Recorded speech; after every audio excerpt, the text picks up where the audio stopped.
So you're in the market for a 50-inch side-by-side, and you're looking at the Maverick Trail. And the only thing you can find online are videos of us and our antique 2018, 2019 Maverick Trails. But you're looking at a 2021, obviously, and you're wondering, what's the difference between a 2021 Maverick Trail and a 2018 Maverick Trail? Well, let's find out.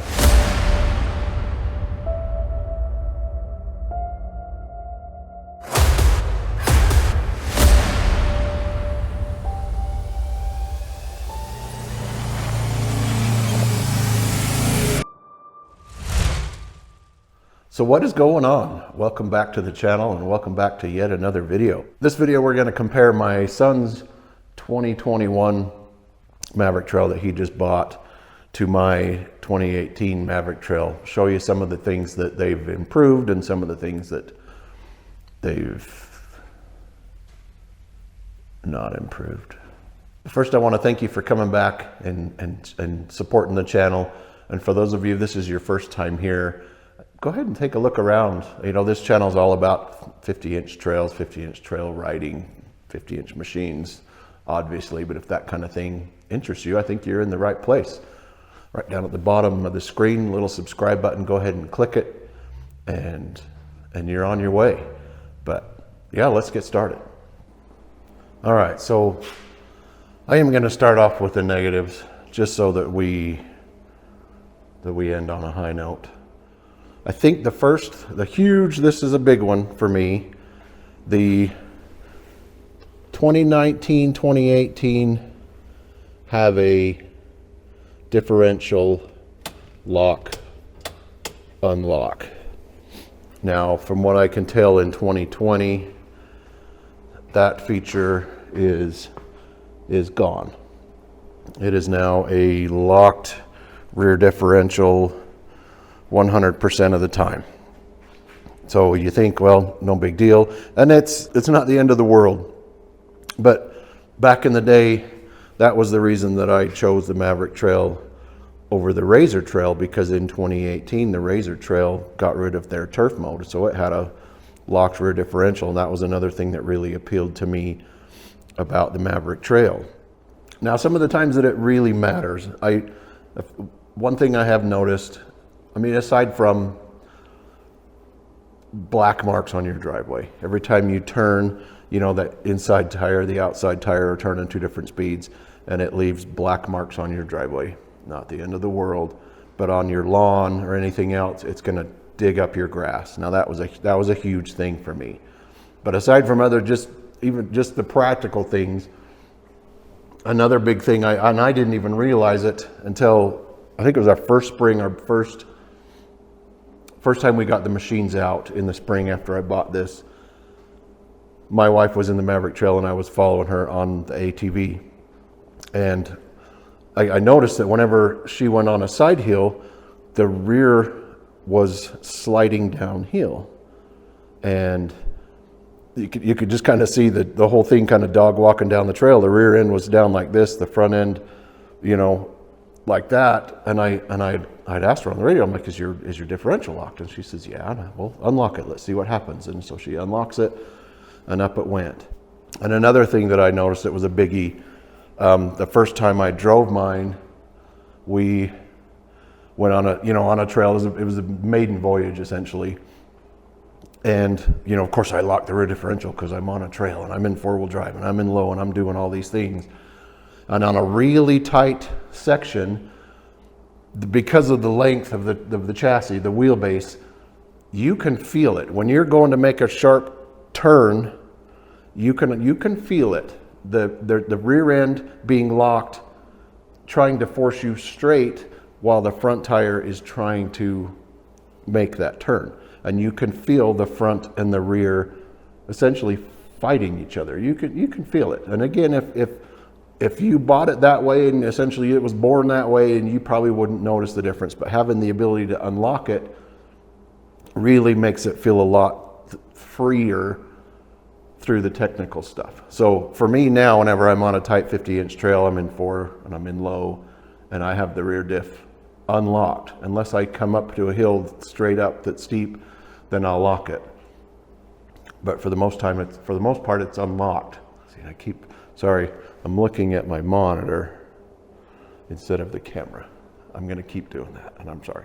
But yeah, if you bought the machine that way, and again, you may not notice it, not a deal breaker. It's disappointing to me, really, more than anything. It's just kind of disappointing that they dropped that feature, because that was a big deal for me. Anyway, number 2, and not a big deal. These lights right here, the Can Am signature lights, these LED strips. Hold on, I'll turn them on. I always thought they were pretty cool, kind of a neat addition. The 2020 and 2021s don't come with them. Just a solid piece of plastic right here. So little Can Am can you still call them a signature light if they don't come with the machine? If you have to buy them, you can still buy them, which we do. We have some in a box over there to put on. But yeah, can you still call them a signature light if they don't come with the machine? If you have to buy them and put them in, I don't know. Not a deal breaker, but I don't know what they are. $300, $250. I don't even remember. But the fact that you have to buy the signature lights to put in is annoying. Another kind of negative. Now that may be all the negative. I mean, the fact that they still come with crappy tires. They still come with these Carlisle 4-ply tires, which, as far as traction goes, I've always been really impressed with them. And I think it's the fact that they're so soft that they just grip. I never had an issue traction-wise with these tires. Just durability-wise, these are just thin. And when they get out in the sun and they get hot, they are incredibly soft. Forward traction's great, but the lateral traction on them is just horrible. I think the idea is that most people replace their factory tires anyway, so why bother putting anything good on them? But I feel like you should have some tires on it that you can at least wear out, and mine were just destroyed long before they ever actually wore out. But I guess that's another negative. But really, I think that's about it. You will notice the lack of switches. The only switch that's left here is the 4-wheel drive switch. It still has the sport/eco mode, which on mine is on a toggle switch. It is now in the display. You change it in the display unit, but we're going to get to the display unit. That's pretty cool. I don't know if this is a 2021 thing, this color kind of strip here into the seat. You see mine doesn't have that. Still the same basic pattern in the seat. And I don't know if maybe this is part of the kind of camo package. I don't know. Maybe you guys would know if all the 2020s and 2021s have this or not. But that is something that is a little bit different. Now let's get back to this. That's kind of a huge improvement that they did. So now here is the display on my 2018. Very small. I mean, it attaches to the steering column, so it does tilt up and down with the steering wheel. But it's very small, very simple. So you have an odometer function, has a clock, trip meter mileage, trip hours, engine hours, and in one mode it will show your speed, and then another mode it will show your tachometer, and there is a way to, a couple of combinations of buttons that it will show. Oh, here we go. So my speed and my tach, it's mad at me because I don't have the seatbelt on, obviously, but got the speed and the tach on one screen, and you have to push a few buttons, push a few combinations of buttons to make it so that you can display the tachometer and the speedometer at the same time. But that is it. I mean, I got a fuel gauge up there, my gear indicator, and I think it'll show me 4-wheel drive, that kind of thing, seatbelt light, high beam indicator may even be on there. But that's it. So yeah, so let's check out the other one. Now, I haven't played with this one a ton, but you can see much bigger These aren't actually buttons, these are just hard pieces of plastic, but these are 2 buttons that are on it. But yeah, it's you can see there's a ton more information. This one actually has coolant temperature up this side, your fuel gauge is up this side. Like I say, I haven't played with this a ton, but there's a bunch of menus in here. It'll show you your engine temp digitally. Battery voltage will show it digitally. Then you can go into the settings, change a bunch of things, RPMs and digital. Speed statistics, so it keeps track of your max speed of your average speed of your, I mean, it does all kinds of cool stuff. I mean,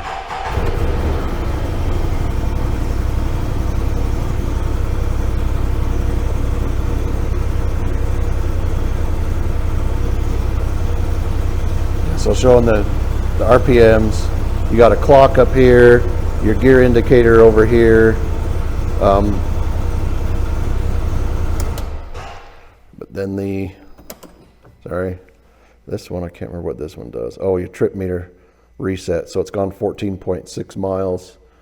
Trip A and trip B, that only has 1 trip meter. So that's kind of cool. So you can, I like to keep track of, when I go, say, to the Paiute Trail, I like to keep track of how many miles I put on the entire time I was there, and then another one for each day. And, you know, mine, I would have to remember the number and write it down, you know, and do some addition to get my total mileage. This one, you could leave a trip A as for your entire trip, and then a trip B for each day. This, and I think you double tap this one. I can't remember. Oh, sport. Oh, okay. Okay. So this button, you hold it. Now up here you can see maybe you can see it's in eco mode. Hold this button, goes into sport mode. Hold it again, goes back to eco mode. So that's where your eco, like in mine, it's a switch here and there. This one, you just hold that, it switches from sport to eco. 4-wheel drive, 2-wheel drive indicator here. Boom, 4-wheel drive, 2-wheel drive. I mean, the display is really amazing. I love this. I think this almost makes up for that rear differential lock thingy. The display is amazing, and I don't know if probably, but I don't know for sure if you could buy this and add this to an older machine. But I think that would be really cool. Oh, almost forgot. This is another huge thing.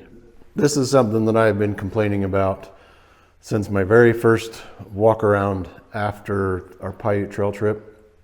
This has been a big complaint of mine for a long time, and it's good to see that Can Am has addressed it. So on my machine, and I don't know what year they solved this problem. I don't know if it was 2020 or 2021. I don't know, but you can see on my machine there is this big hole right here. Hold on. All right, get the wheel out of the way.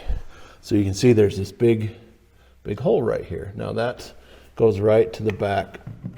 That is the dead pedal right here. This is just the back of it. It's all exposed, all open. Now, you know, side-by-sides are all pretty notorious for the lack of protection through here, sticks and things going through. We've all seen it. It's not a Can Am specific issue. It's pretty much a side-by-side issue. There's not enough armor right here to protect, you know, from sticks and things going through. And in my case, the very first trip we ever went to the Paiute Trail, the tire got a stick and wedged it up in here, and it cracked it. Can't really see it from this side, but it cracked my footwell. You know, 100 and, I don't know, maybe 300 miles, 350 miles maybe on the machine at the time. First trip on the Paiute Trail, first day on the Paiute Trail, stick went up and cracked my footwell. And it just seemed like having this exposed and open was just a bad idea, because something gets wedged in there. It doesn't have really anywhere to go. There's nothing for it to ricochet and come back out. So it gets caught in there, wedged in there, and whack, it cracks it. Well, Can Am has addressed the issue finally. But look, they've filled this all in. There's no gaping hole right there. Now it's still plastic. It's not metal. It's not going to stop anything really. from going through it. But what it's done is it's angled it so there's just nothing to catch. It will ricochet off and come out. Yeah, they've totally enclosed that hole. That is another really huge thing for me. But between that and the new instrument cluster, they have my forgiveness for ditching the unlocking rear differential. These are two really substantial differences. That and the display are two just huge improvements. Not a huge amount of changes between the two. Some upgrades, some downgrades, but that's the gist of it. I didn't want this to be too long of a video because I didn't think it needed to be. Like I say, there's not a ton of difference between the two. But yeah, if you're shopping for a 2021, hope I gave you a little bit of insight. I feel comfortable recommending a Maverick Trail just because I've been very happy with it. So, yep, my son took my advice and went and bought his own, and we're looking forward to tearing things up this year. And we do have some big plans this year, hoping that you join us. Again, subscribe if you haven't. Bottom part of the screen, little subscribe button. We got a lot going on, a lot of big plans for this year. I mean, God willing and everything else, and COVID willing. And I mean, after 2020, you almost hate to make plans anymore, but we do have some plans for 2021. It's going to be a pretty great year. So appreciate the subscribers returning and supporting the channel, and we will see y'all in the next video.